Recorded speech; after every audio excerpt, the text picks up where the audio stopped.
So, what is herbal alchemy? It's a combination of traditional herbalism with alchemical principles. That's all. Herbal alchemy is a holistic approach to working with plants and herbs that integrates both physical and spiritual aspects. As you know, going through a real healing process, you inevitably experience change on a spiritual level. And I think it should be recognized by any of us who is in the process.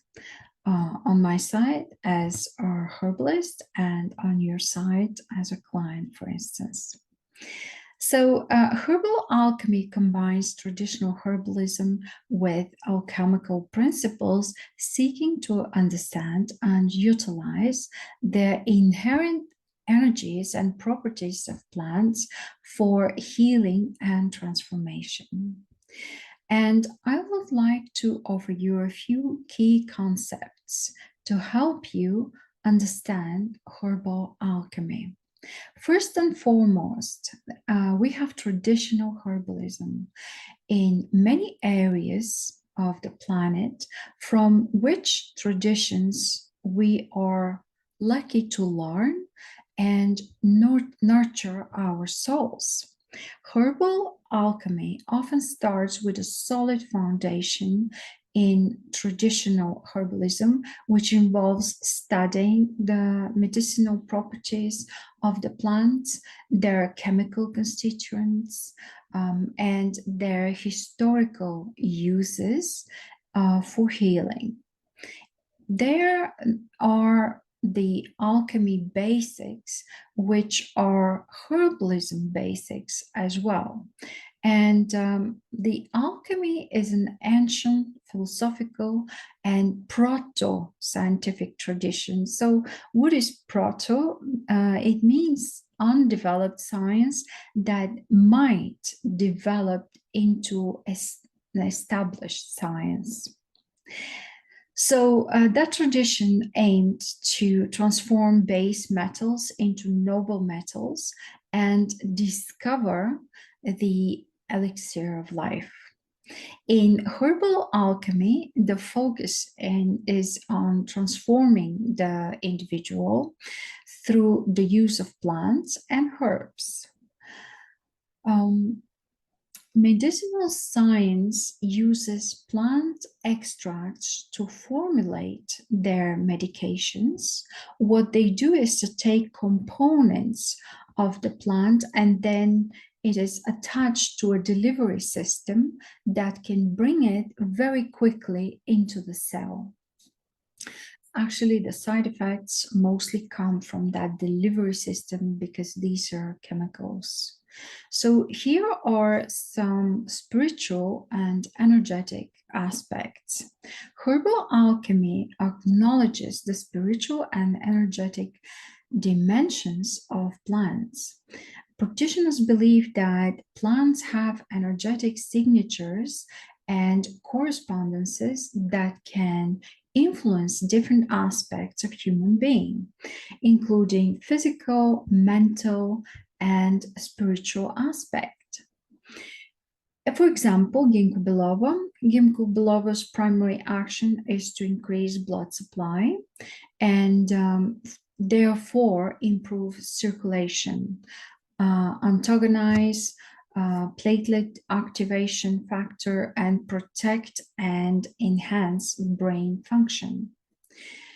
So other principles, these are the planetary influences. Herbal alchemy often considers the influence of the celestial bodies, like stars and planets, on plants' properties and the effect on the human body. What do I mean by that exactly is they consider when the plant in which phase of the growth the plant is harvested, and in different phases of growth and different phases of the moon cycle, for instance, the plant can have different properties and energies. So this ties into the idea of sympathetic magic, where like influences like so symbolism and archetypes are another things I would like to mention. Alchemy frequently employs symbols and archetypes to convey deeper meaning. In herbal alchemy, plants may be associated with specific symbols or archetypes, adding layers of meaning to their use. Spagyrics is a very difficult word for me, but spagyrics is a branch of alchemy that involves the separation, purification, and a recombination of plant components.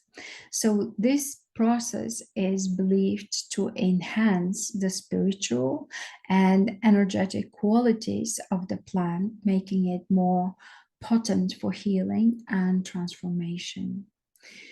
Another thing is the meditation and inner work as a base of the herbal alchemy, which is often they often are involved into inner work is often involved meditation and contemplation, for instance.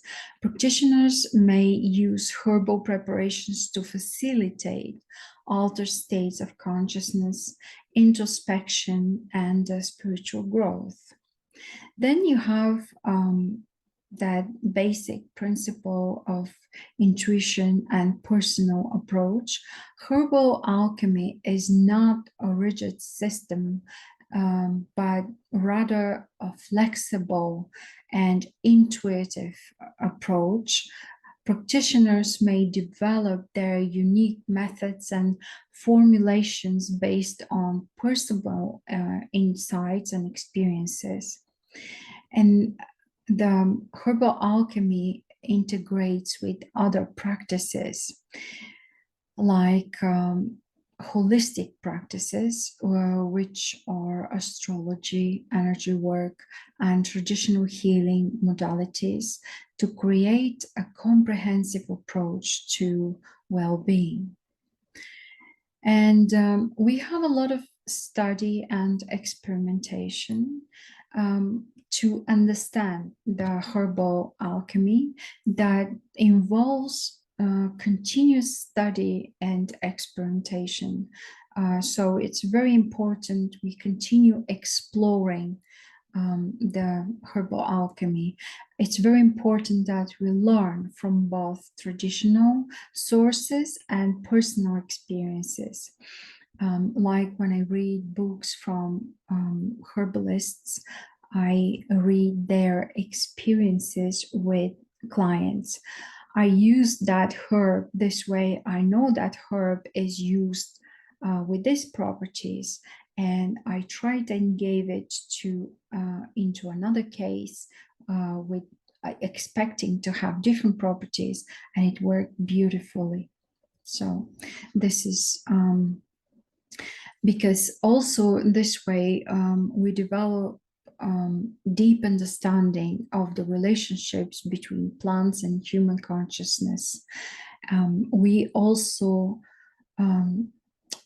develop our intuition and trust the process.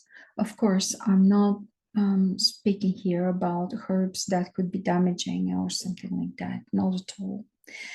That could be poisonous or etc. So remember that herbal alchemy is a personal journey, and interpretations can vary among practitioners.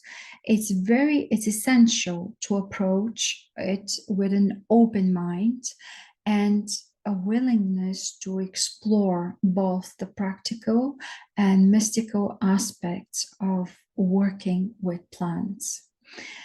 I applaud you if you try to incorporate plants and herbs into your healing process. This is amazing experience. You will learn a lot. You will learn a lot about yourself, about the plants, about your energies, about your body and awareness and your relationship with certain plants. And I find this amazing. So thank you for watching and hope to see you in video number 3. Join our Healthy and Community Facebook group. If you have any questions, please free to comment below. Don't forget to follow and subscribe for more.